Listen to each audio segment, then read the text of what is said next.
ಹೌದು ಹೌದು ಯಾವಾಗಿಂದ ಪ್ರಕ್ರಿಯೆ ಈಗಾಗಲೇ ಶುರು ಆಗಿದೆ. ಈಗಾಗಲೇ ಕರ್ನಾಟಕ ರಾಜ್ಯದಲ್ಲಿ ಸುಮಾರು 70,000 ಅಂಗನವಾಡಿಗಳಿದ್ದಾವೆ. ಅದರಲ್ಲಿ ಪೈಲಟ್ ಪ್ರಾಜೆಕ್ಟ್ ಅಂತ ಪ್ರಥಮ ಫೇಸ್ನಲ್ಲಿ ಪ್ರಥಮ ಹಂತದಲ್ಲಿ ಸುಮಾರು 20,000 ಅಂಗನವಾಡಿಗಳನ್ನು ಗೌರ್ಮೆಂಟ್ ಮಾಂಟೆಸರಿ ಅಂತ ಹೇಳಿ, ಯಾಕಂತಂದರೆ ಮಾಂಟೆಸರಿ ಮಾಡಿದಾಗ ಮಕ್ಕಳಿಗೆ ಹೇಳ್ಕೊಡ್ಬೇಕಾಗಿರುವಂಥ ಟೀಚರ್ಗಳ ವಿದ್ಯಾರ್ಥಿ ಕೂಡ ಚೆನ್ನಾಗಿರಬೇಕು. ಈಗ ನಮ್ಮ ಇಲಾಖೆಯಲ್ಲಿ ಸುಮಾರು 15,000 ಅಂಗನವಾಡಿ ಕಾರ್ಯಕರ್ತರು ಡಿಗ್ರಿ ಹೋಲ್ಡರ್ಸ್ ಇದ್ದಾರೆ, 2,000 ಪೋಸ್ಟ್ ಗ್ರ್ಯಾಜುಯೇಟ್ಸ್ ಇದ್ದಾರೆ. ಸೊ ಅವರು ಎಲ್ಲೆಲ್ಲಿದ್ದಾರೋ ಅದನ್ನೆಲ್ಲ ಐಡೆಂಟಿಫೈ ಮಾಡಿ ಅವ್ರಿಗೆ ಟ್ರೈನಿಂಗನ್ನು ಕೊಟ್ಟು ನಾವು ಗೌರ್ಮೆಂಟ್ ಮಾಂಟೆಸರಿ ಅಂತ ಈಗ ಬರ್ತಾ ಇದ್ದೀವಿ. ಮತ್ತು ಕೇಂದ್ರ ಸರ್ಕಾರ ಮತ್ತು ರಾಜ್ಯ ಸರ್ಕಾರದ ಇಬ್ಬರ ಸಂಯೋಜಿತವಾಗಿ ಅವರು ನಮಗೆ ಸ್ಮಾರ್ಟ್ ಕ್ಲಾಸ್ಗಳನ್ನ ಕೊಡ್ತಾ ಇದ್ವಿ. ನಾವು ಪ್ರಪೋಸಲ್ ಕೊಟ್ಟು ನಾವು ಇಡೀ ದೇಶದಲ್ಲಿ ನಾವು ಈ ರೀತಿ ಮಾಡ್ತೀವಿ ಅಂದಾಗ ಮೊನ್ನೆ ಕೇಂದ್ರ ಸರ್ಕಾರದ ಏನು ಮಹಿಳಾ ಮಕ್ಕಳ ಅಭಿವೃದ್ಧಿ ಇಲಾಖೆಯ ಸಚಿವರಿದ್ದಾರೆ ಅನ್ನಪೂರ್ಣಾದೇವಿ ಅವರು ಮತ್ತು ಅವ್ರ ಇಲಾಖೆಯ ಎಲ್ಲ ಸೆಕ್ರೆಟರಿಗಳು ಬಹಳ ಇಂಪ್ರೆಸ್ ಆಗಿ ಅವರು ಕೂಡ ಒಪ್ಪಿಗೆಯನ್ನು ಕೊಟ್ಟಿದ್ದಾರೆ. ಸೊ ಅಲ್ಲಿಂದ ನಮಗೆ ಕೇಂದ್ರ ಮತ್ತು ರಾಜ್ಯ ಸರ್ಕಾರದಿಂದ 20,000 ಅಂಗನವಾಡಿಗಳಿಗೆ ಪ್ರೈಮರಿ ಸ್ಕೂಲ್ ಅಂತ ಹೇಳ್ತೀವಲ್ಲ, ಸೊ ಹಾಗೆ ಗೌರ್ಮೆಂಟ್ ಮಾಂಟೆಸರಿ ಅಂತ ಶುರು ಮಾಡಲಿಕ್ಕೆ ಹೊರಟಿದ್ದೀವಿ. ಹೌದು, ಕನ್ನಡ ಕಲಿಬೇಕನ್ನೋರು ಕನ್ನಡ ಕಲಿಬಹುದು, ಇಂಗ್ಲೀಷ್ ಕಲಿಬೇಕನ್ನೋರು ಇಂಗ್ಲೀಷ್ ಕಲಿಬಹುದು.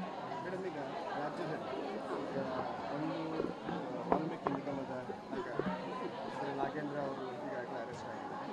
ಹಾಗೆಯೇ ಇನ್ನೊಂದು ಮೂಡ, ಎರಡೂ ಕಡೆ ಈಗ ಒಂದು ಸರ್ಕಾರ ಇಕ್ಕಟ್ಟಿಗೆ ಸಿಗ್ತದೆ ಅಂತ CM ಅವರನ್ನು ಈಗ ರಾಜೀನಾಮೆ ಕೊಡಬೇಕು ಅನ್ನೋದು ಒತ್ತಡಕ್ಕೆ. ಯಾಕೆ CM ಅವರು? ನೋಡಿ, ನಾನು ಒಂದೇ ಮಾತನ್ನು ಹೇಳಲಿಕ್ಕೆ ಬಯಸ್ತೇನೆ. ನಾನು ಸರ್ಕಾರದ ಒಂದು ಭಾಗಿಯಾಗಿ ಈಗಾಗಲೇ ನಾಗೇಂದ್ರ ಅವರ ಕೇಸನ್ನು ಈಗಾಗಲೇ ವಾಲ್ಮೀಕಿ ಹಗರಣದ ಕೇಸು ಈಗಾಗಲೇ ಇಡಿ ಒಂದು ತನಿಖೆಯನ್ನು ನಡೆಸ್ತಾ ಇದೆ. ಈ ಕಡೆ ಕರ್ನಾಟಕ ರಾಜ್ಯ ಸರ್ಕಾರದಿಂದ SITಯನ್ನು ನಾವು ಸ್ಥಾಪನೆ ಮಾಡಿ SIT ಕಡೆ ತನಿಖೆ ನಡೆಸ್ತಾ ಇದೆ. ಈ ಸಂದರ್ಭದಲ್ಲಿ ನಾನು ಏನೋ ಹೇಳೋಕ್ಕೆ ಹೋಗಿ ಅದೇನೋ ರಾದ್ಧಾಂತ ಆಗೋದು ಬೇಡ. ತನಿಖೆ ಹಂತದಲ್ಲಿದೆ, ತನಿಖೆ ಪೂರ್ಣಗೊಳ್ಳಿ ಆಮೇಲೆ ಅದರ ಬಗ್ಗೆ ನಾವು ಮಾತಾಡ್ತೀವಿ. ಈಗ ಇದೇ ಎರಡು ವಿಷಯಗಳನ್ನ ಇಟ್ಕೊಂಡು BJP ಅವರನ್ನು ಟಾರ್ಗೆಟ್ ಮಾಡ್ತಾ ಇದ್ದಾರೆ.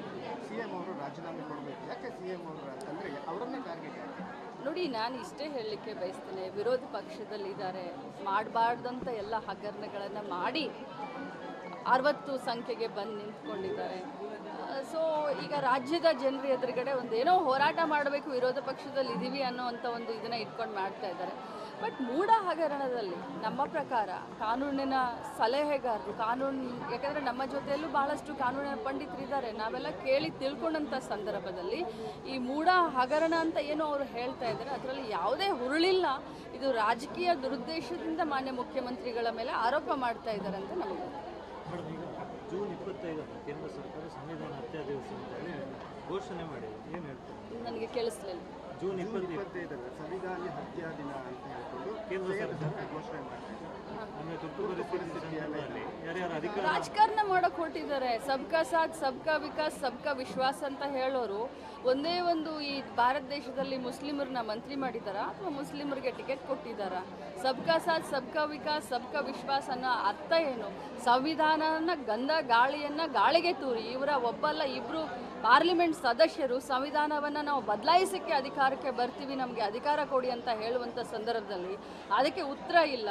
ಮಹಿಳೆಯರ ಮೇಲೆ ಶೋಷಣೆ ಆಗ್ತಾ ಇದೆ, ಮಹಿಳೆಯರ ಮೇಲೆ ದೌರ್ಜನ್ಯ ಆಗ್ತಾ ಇದೆ, ಕ್ರೀಡಾಪಟುಗಳ ಮೇಲೆ ದೌರ್ಜನ್ಯ ಆಗುತ್ತೆ, ಹತ್ರಾಸ್ ರೇಪ್ ಕೇಸ್ ಆಗುತ್ತೆ. ಯಾವ ಕಡೆನೂ ಇವ್ರಿಗೆ ಲಕ್ಷ್ಯ ಇಲ್ಲ. ಈಗ ನೋಡಿದ್ರೆ ನೀವು ಹೇಳ್ತೀರಿ 25ನೇ ತಾರೀಕಿಗೆ ಸಂವಿಧಾನ ಹತ್ಯೆ ಅಂತ. ಮೊದಲು ಅವ್ರಿಗೆ ಈ ಭಾರತ ದೇಶದಲ್ಲಿ ಸಂವಿಧಾನದ ಬದ್ಧತೆಯನ್ನು ಇಟ್ಕೊಂಡು ರಾಜಕಾರಣ ಮಾಡಲಿಕ್ಕೆ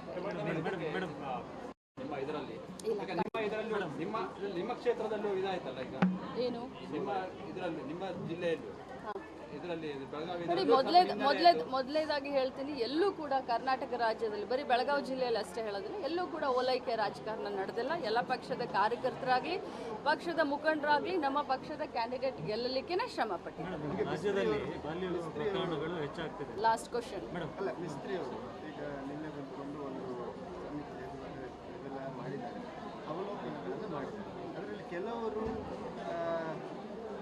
ಸೋಲಿಗೆ ಕೆಲವರು ಕಾರಣ ಒಂದು ವರದಿಯನ್ನು ಹೇಳಿದ್ದಾರೆ ಅಂತ ಖಂಡಿತ ಇಲ್ಲ. ಯಾವ ವರದಿನೂ ಆ ರೀತಿ ಇಲ್ಲ, ಯಾರೂ ಕೂಡ ಆ ರೀತಿ ಹೇಳಲೇ ಇಲ್ಲ. ಯಾವ ಕಾರಣಕ್ಕೆ ನಮಗೆ ಹಿನ್ನಡೆ ಆಯಿತು ಅನ್ನೋದನ್ನ ಅವಲೋಕನ ನಾವು ಮಾಡ್ಕೊಳ್ತಾ ಇದ್ದೀವಿ. ಆ ವಿಚಾರವನ್ನು ಅಂಕೆ ಸಂಖ್ಯೆಯ ಮುಖಾಂತರ ಅವ್ರಿಗೆ ಎಲ್ಲರೂ ಕೂಡ, ನಾನೊಬ್ಬಳೇ ಅಲ್ಲ, ಎಲ್ಲರೂ ಕೂಡ ಈ ರಾಜ್ಯದಲ್ಲಿ ಯಾರ್ಯಾರು ಸೋತಿದ್ದಾರೋ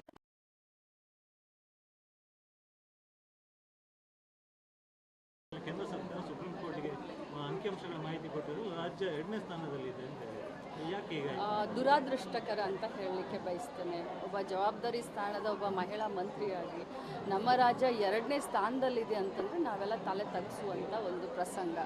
ನಾವು ಎಷ್ಟೋ ನಮ್ಮ ಇಲಾಖೆಯಿಂದ ಆಗಲಿ ಅಥವಾ ಬರೀ ಇದು ನಮ್ಮ ಇಲಾಖೆ ಒಂದೇ ಒಂದು ಇದು ಲೋಪದೋಷ ಅಂತ ಹೇಳಲಿಕ್ಕೆ ಬರೋದಿಲ್ಲ. ಸ್ಥಳೀಯ ಮಟ್ಟದಲ್ಲಿ ಗ್ರಾಮ ಪಂಚಾಯಿತಿಯವರ ನಮಗೆ ಸಹಕಾರ ಬೇಕಾಗುತ್ತೆ, ಸ್ಕೂಲ್ ಪ್ರೈಮರಿ ಸ್ಕೂಲ್ SDMC ಅವರ ಸಹಕಾರ ಬೇಕಾಗುತ್ತೆ, ಅದರ ಜೊತೆಯಲ್ಲಿ ಕಾನೂನಿನ ಸಹಕಾರ, ಭಾಳಷ್ಟು ಆರೋಗ್ಯ ಇಲಾಖೆಯವರ ಸಹಕಾರ, ಪೊಲೀಸ್ ಇಲಾಖೆಯವರ ಸಹಕಾರ, ಇವರೆಲ್ಲರ ಒಂದು ಒಗ್ಗಟ್ಟಾಗಿರುವಂಥ ಕೆಲಸ ಆದಾಗ ಈ ಬಾಲ್ಯ ವಿವಾಹವನ್ನು ತಡಿಲಿಕ್ಕೆ ಸಾಧ್ಯ. ಇವತ್ತು ಬಳ್ಳಾರಿ ಪ್ರಥಮ ಜಿಲ್ಲೆ ಆಗಿದೆ, ಬೆಳಗಾವಿ 2ನೇ ಜಿಲ್ಲೆ ಆಗಿದೆ ಅಂತಲೂ ಹೇಳಲಿಕ್ಕೆ ನನಗೆ ಬಹಳಷ್ಟು ನಾಚಿಕೆ ಆಗುತ್ತೆ. ಅದು ಮೂಢನಂಬಿಕೆಯಿಂದ ಮಾಡ್ತಾರೋ ಅಥವಾ ಅದು ಏನು ಅನ್ನೋದನ್ನೇ ಗೊತ್ತಿಲ್ಲ. ಆದರೆ ಸರ್ಕಾರ ಮಟ್ಟದಿಂದ ಜಿಲ್ಲಾ ಮಟ್ಟದ ಒಂದು ಕಮಿಟಿಗಳು, ಜಿಲ್ಲಾ ಮಟ್ಟದ ಕಮಿಟಿಗಳು, ಅದರಲ್ಲಿ ಅಡ್ವೊಕೇಟ್ಗಳಿರ್ತಾರೆ, ಅದರಲ್ಲಿ ಸಂಘ ಸಂಸ್ಥೆ ಮುಖ್ಯಸ್ಥರಿರ್ತಾರೆ. ಕಟ್ಟುನಿಟ್ಟಿನ ನಿರ್ದಾಕ್ಷಿಣ್ಯವಾದಂಥ ಒಂದು ನಾವು ಕಠಿಣ ಶಿಕ್ಷೆಯನ್ನು FIR ಮಾಡ್ತೀವಿ, ನಮಗೆ ಆದ ತಕ್ಷಣ FIR ಮಾಡ್ತೀವಿ. ಆದರೂ ಕೂಡ ಬಾಲ್ಯ ವಿವಾಹ ಆಗ್ತಾ ಇದ್ದಾವೆ ಮತ್ತು ಬಾಲ್ಯ ಗರ್ಭಿಣಿಯರಾಗಿರಲಿ ಅಥವಾ ತಾಯಂದಿರಾಗಲಿ ಆಗ್ತಾರೆ. ಮುಂಬರುವಂಥ ದಿನದಲ್ಲಿ ನಾನು ಈಗಾಗಲೇ ಡೈರೆಕ್ಷನ್ನ ಕೊಟ್ಟಿದ್ದೀನಿ, ಮುಂಬರುವಂಥ ದಿನದಲ್ಲಿ ಇನ್ನಷ್ಟು ಗಟ್ಟಿಯಾಗಿ ಇದನ್ನು ಬೇರು ಮಟ್ಟದಿಂದ ಹೋಗಾಡಿಸಲಿಕ್ಕೆ ಪ್ರಯತ್ನ. ಕ್ಯಾಪ್ಟನ್ ಅರ್ಜುನ್ನ ಕೊಂದಿದ್ದು ಯಾರು? ಅವ್ರ ನರೇಟಿವ್ ಎಲ್ಲಿ ತಂದಿಟ್ಟಿದ್ದಾರೆ ಅಂತಂದ್ರೆ ಸಂಪತ್ತನ್ನ ಹಂಚಿಬಿಡೋದು ಅಂತ. ಇದು ಸ್ಟುಡಿಯೋ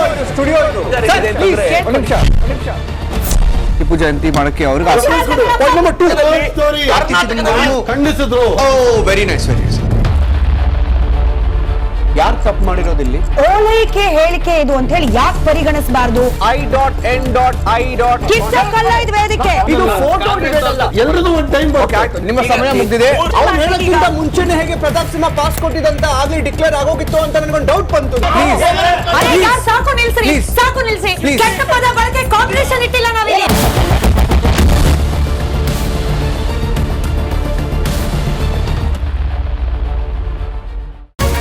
ರಿಪಬ್ಲಿಕ್ ವರ್ಡ್ ಆಪ್ ಇದು ಕೇವಲ ಅಪ್ಲಿಕೇಶನ್ ಅಲ್ಲ, ಸಮಗ್ರ ಸುದ್ದಿಗಳ ಸಂಪರ್ಕ ಮಾರ್ಗಕ್ಕೆ ಕ್ರಾಂತಿಕಾರಿ ಬದಲಾವಣೆ. ರಿಪಬ್ಲಿಕ್ ವರ್ಡ್ ಆಪ್ ಕೇವಲ ಸುದ್ದಿ ಅಪ್ಲಿಕೇಶನ್ ಪರಿಚಯಿಸ್ತಾ ಇಲ್ಲ, ಬದಲಾಗಿ ಡಿಜಿಟಲ್ ಸುದ್ದಿ ಬಳಕೆಯ ಹೊಸ ಯುಗಕ್ಕೆ ನಾಂದಿ ಹಾಡ್ತಾ ಇದೆ. ಇದೊಂದು ಬ್ರೇಕಿಂಗ್ ನ್ಯೂಸ್, ಪ್ರಭಾವಶಾಲಿ ಕಾರ್ಯಕ್ರಮಗಳಿಗೆ ಗಟ್ಟಿಯಾದ ನ್ಯೂಸ್. ಇಲ್ಲಿ ಕೇವಲ ತಾಜಾ ಸುದ್ದಿ, ಅದರ ನೇರ ಪ್ರಸಾರ ಮತ್ತು ಚರ್ಚೆಗಳಿಗೆ ಮಾತ್ರ ಅವಕಾಶ. ರಿಪಬ್ಲಿಕ್ ವರ್ಲ್ಡ್ ಆ್ಯಪ್ ಡೌನ್ಲೋಡ್ ಮಾಡಿಕೊಳ್ಳಿ. ಗೂಗಲ್ ಪ್ಲೇ ಸ್ಟೋರ್ ಮತ್ತು ಆಪಲ್ ಆ್ಯಪ್ ಸ್ಟೋರ್ನಲ್ಲಿ ಲಭ್ಯವಿದೆ.